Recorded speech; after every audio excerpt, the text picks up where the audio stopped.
आपको स्वयं के बारे में पता चलता है कि आप कौन हैं, यहाँ क्यों आए हैं, मेरा मतलब इस मानव जीवन में क्यों आए हैं, क्या उद्देश्य रहा होगा ईश्वर का आपको यह भेजने का, क्या वास्तव में ईश्वर ने भेजा है आपको या आप तो स्वयं की इच्छा से आए हैं यहाँ। यह सब प्रश्न है जो प्रत्येक मनुष्य के बदल जाते हैं। अब जो नहीं बदलता वह जानते हैं आत्मज्ञान का जो मूल संकेत है वह है मनुष्य अपनी आत्मा के गूढ़ रहस्यों को समझने लगता है।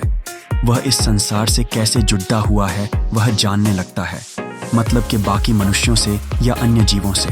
वह धीरे धीरे भेद करना बंद कर देता है स्वयं में और दूसरों में, क्योंकि उसे ज्ञात होता है कि वह और अन्य समस्त प्राणी गण है तो उस परमात्मा की अंश ही वही परमात्मा की अंश रूप आत्मा सबके भीतर है, जो यह सब कार्य के लिए आवश्यक ऊर्जा की जड्डीयाहच है। सब एक ही परिवार के हैं, सबका जनक एक ही है, वह है परमेश्वर। वह एक रूप ईश्वर जो केवल एक है। उसी के अलग अलग रूपों को हम ब्रह्मा, विष्णु और शंकर कहते हैं, या कृष्ण कहो या राम, वह सब है तो एक ही ईश्वर के अलग अलग रूप, और हम भी इन्हीं रूप की भांति है।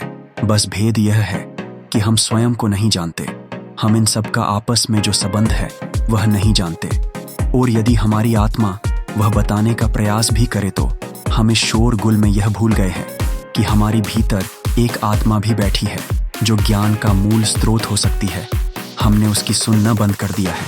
आत्मज्ञान के माध्यम से व्यक्ति यह जानने लगता है कि आखिरकार आत्मा क्या है, वह हमारे भीतर कैसे विराजमान है, वह कैसे हमें प्रभावित करती है, वह कैसे हमारे कर्म उसे प्रभावित करते हैं। आत्मा के कार्य, उसकी कार्य प्रणाली, ऊर्जा के स्रोत उस ईश्वर तक पहुंचाकर आत्मज्ञान अपना कार्य संपन्न कर देता है।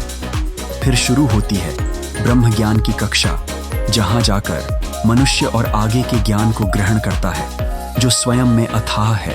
एक आत्मज्ञानी व्यक्ति अभिमानी नहीं रह जाता, ना कोई मोह में बंधता है। वह तो बस कर्म करना ही एकमात्र अधिकार है, यह विचार कर बस उत्तम से उत्तम कर्म करता रहता है, और निम्न से निम्न कर्म करने वाले से भी द्वेष नहीं करता, न स्वयं से अधिक अमीर से ईर्ष्या रखता है। वह बस इस संसार में चलता रहता है अपने उस उद्देश्य की पूर्ति हेतु जिसके पश्चात उसे मोक्ष रूपी अमृत की प्राप्ति होगी।